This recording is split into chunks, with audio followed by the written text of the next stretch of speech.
Lepo pozdravljeni in dobrodošli v mojem knjižnem kotičku. Danes vas vabim, da prisluhnete čarobni pravljici, ki s toplino objame, ter s preprostim sporočilom o deljenju poboža dušo. Tudi tokrat bomo spoznali 3 najboljše prijatelje, Matica, Tomaža in Žana, ki so otrokom polepšali dan. Le na kakšen način jim je to uspelo? Predlagam, da se udobno namestimo in prisluhnemo zgodbi z naslovom Čarovnija deljenja.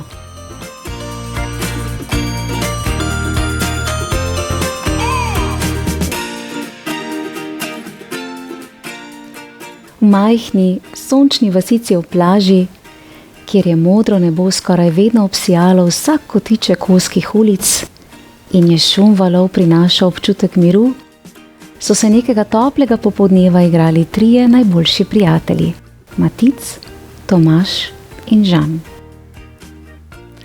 Sonce je svetilo tako svetlo, da je bil pesek pod njihovimi nogami skoraj zlato obarvan.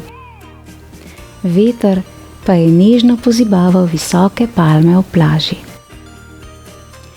Matic je imel v rokah pisano žogo, tako živo obarvano, da je sijala v vseh mavričnih barvah, kot da bi ujela vse odtenke sončnih žarkov. Tomaž je s ponosom nosil svojo rdečo vedro, svetleče kot rubin, medtem ko je Žan v pesku ustvarjal ceste in mostove za svoje avtomobilčke, ki so bili v njegovih očeh videti kot prave dirkalne zvezde. Njihova igra je bila polna smeha, radosti in veselja. A nenadoma je Matic opazil nekaj nenavadnega na drugi strani plaže. Tam, pod senco tiste stare palme, so stali otroci. Matica, Tomaža in Žana so opazovali z žalostnimi očmi in tiho stali, kot da so nevidni. Njihovi pogledi so govorili več kot besede, saj so si tudi oni želeli biti del otroške igre. A žal niso imeli ničesar, s čimer bi se lahko igrali.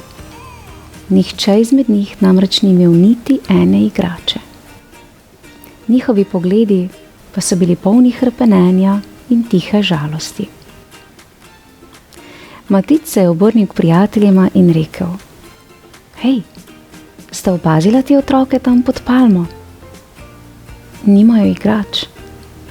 Poglejte, kako žalostno nas gledajo. Njegove besede so bile polne sočutja in razumevanja. Tomaž je prestregel pogled tistih malih otrok in njegovo srce je mehko zadrhtelo. Ja, prav imaš, je prikimal Tomaž in z roko stresel nekaj mivke v svoje rdeče vedro, kot da bi razmišljal, kako jim lahko pomaga. Mogoče se jih ne morejo privoščiti, je rekel zamišljeno. Moji starši so mi enkrat povedali, da vsi starši nimajo dovolj denarja, da bi svojim otrokom kupili igrače. Žan, ki je bil vedno tisti, ki je našel rešitev za skoraj vsak problem, je rekel: Mogoče jim je nerodno, ker nimajo igrač in se nam zato ne upajo pridružiti. Kaj, če jim posodimo svoje igrače? Tako se bomo lahko vsi skupaj igrali in nihče več ne bo žalosten. Njegova beseda posodimo je bila polna upanja, kot da bi vedel, da bi to preprosto dejanje lahko spremenilo dan otrokom in jim pričaralo nasmehe na njihovih obrazih. Matic in Tomaž sta se takoj strinjala. Vsi so se namreč zavedali, kako odlično se počutiš, ko srečiš druge. Matic je s pisano žogo v rokah takoj stekel do otrok. Hej, se želite igrati z nami? Je vprašal. Njegove oči so svetile od pričakovanja. Čeprav so bili otroci najprej nekoliko zadržani, jih je Matičev prijazen nasmeh opogumil. Tomaž je dvignil svoje rdeče vedro in rekel: Pridite, tukaj lahko skupaj gradimo peščene gradove. Otroci so jih sprva negotovo pogledovali, kot bi bili prestrašeni. Eden od njih, droben fantič z razmršenimi lasmi, se je opogumil, previdno dvignil roko in tiho rekel: Res lahko? Namreč mi nimamo nobene svoje igrače. Žan se je nasmehnil. Seveda lahko. Igrače so bolj zabavne, ko si jih delimo. Tukaj imam še en avtomobilček. Bi ga rad zapeljal po tej cesti? Žan je z veseljem postavljal svoje avtomobilčke v vrsto in povabil otroke, naj se mu pridružijo pri igri. Eden od otrok, ki je bil videti najmlajši, je previdno prijel enega od avtomobilčkov in ga previdno zapeljal po peščeni cesti, kot da bi bil to zanj prvi trenutek sreče tistega dne. Ostali otroci so se počasi sprostili in eden za drugim pristopili bližje. Matic je dal svojo pisano žogo najmlajšemu dečku, ki jo je sramežljivo držal z obema rokama. Bil je vesel kot še nikoli. Imel je občutek, kot da v svojih rokah drži ves svet. Tomaž pa je z rdečim vedrom poklonil enega najboljših trenutkov fantku, ki si je vedno želel zgraditi peščeni grad. Pridi, pomagal ti bom zgraditi najlepši grad daleč naokoli, mu je rekel in začela sta graditi z nasmehom na obrazu. Veselje je bilo nepopisno. In tako so se vsi skupaj igrali. Smeh je napolnil morski zrak.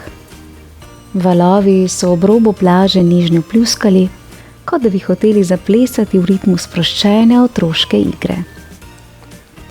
Pesek, ki je bil prej le suh in dolgočasen, je postal poln gradov, cest in tunelov, ki so jih otroci skupaj ustvarjali.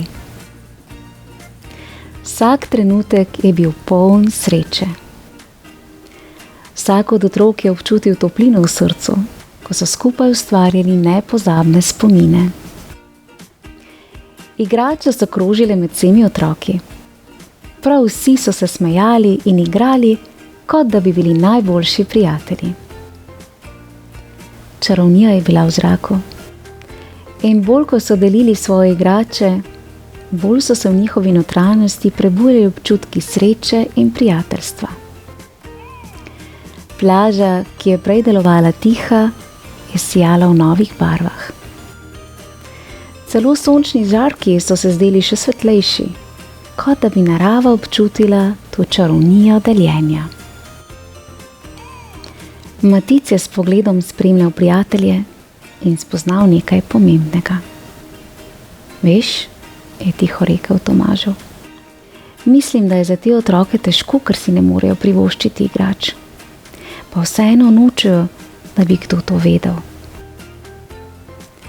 Tomaž se je ustavil za trenutek in prikimal. Ja, res je. Včasih se otroci bojijo prositi, saj sami nimajo veliko igrač, a vseeno imajo veliko srce. In najpomembnejše je, da znaš deliti in se skupaj zabavati. Žan, ki je bil najbolj moder med vsemi, je vskočil v pogovor. Deljenje je res kot čarovnija. Ne potrebuješ veliko, da nekoga osrečiš. Samo poglej jih sedaj. Vsi so tako srečni in veseli. Konec koncev, nič na tem svetu ni ne tvoje, ne moje. Vse, kar imamo, lahko uporabljamo, se zabavamo in delimo. Mar ni čar sreče ravno čarovnija deljenja? So se vprašali. Ko je sonce pričelo zahajati in je nebo prešlo v čudovite oranžne in vijolične odtenke, so se otroci počasi začeli poslavljati. Tisti, ki poprej niso imeli igrač, so se zahvalili z velikimi, iskrenimi nasmehi. Hvala, ker ste z nami delili svoje igrače, je rekel eden od njih, medtem ko je objel Matica.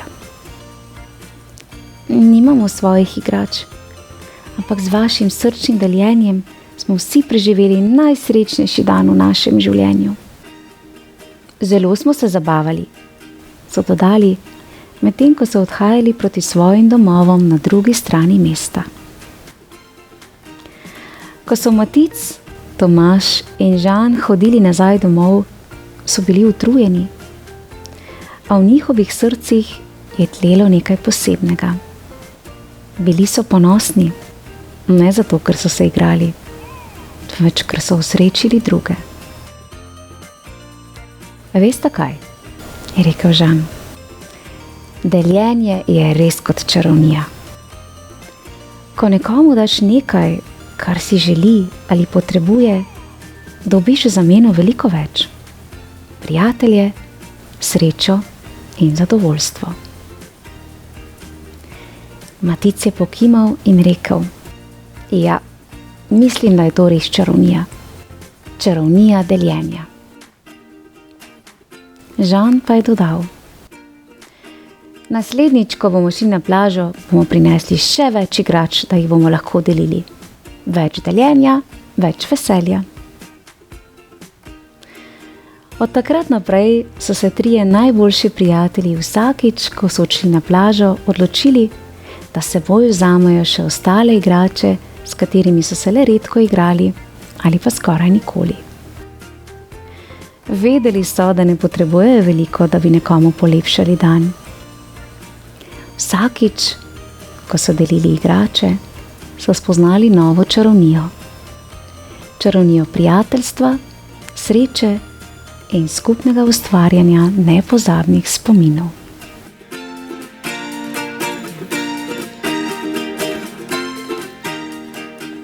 Bravo, fantje. Res je. Deljenje je več kot čarovnija, ki ima prav posebno moč. Matic, Tomaž in Žan so nas opomnili in navdihnili, da je dan lahko čaroben, če v njem najdemo prostor tudi za prijaznost in zmožnost deljenja igrače, prijazne besede ali nasmeha. V mojem knjižnem kotičku pa lahko prisluhnete še eni srčni pravljici z naslovom Sestavljenka prijaznosti. Prijazno vabljeni k poslušanju. Lepo se imejte in ne pozabimo, da je največja čarovnija v preprostem deljenju in srčnosti. Pošiljam vam pravljičen pozdravček v družbi treh najboljših prijateljev. Matica, Tomaža in Žana. Čau, čau! Bravo, fantje.